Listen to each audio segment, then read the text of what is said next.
رسول اللہ صلی اللہ علیہ وسلم نے فرمایا، کوئی شخص تم میں سے موت کی آرزو نہ کرے، اگر وہ نیک ہیں تو ممکن ہے کہ اس کی نیکیوں میں اور زیادہ اضافہ ہو، اور اگر برا ہے تو ممکن ہے اللہ اس سے توبہ کی توفیق عطا فرمائے۔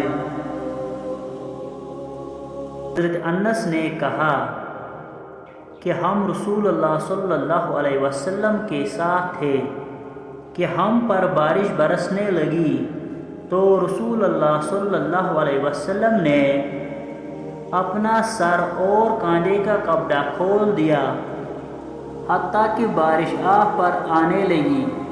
ہم نے عرض کیا، اے اللہ کے رسول صلی اللہ علیہ وسلم، آپ نے ایسا کیوں کیا؟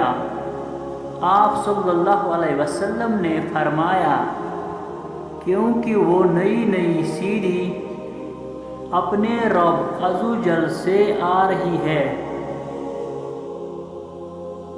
رسول اللہ صلی اللہ علیہ وسلم نے فرمایا، میں جنت میں تھا کہ مجھے کسی کے قرآن پڑھنے کی آواز سنائی دی۔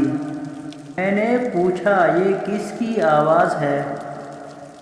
مجھے بتایا گیا کہ حارث بن نعمان کی۔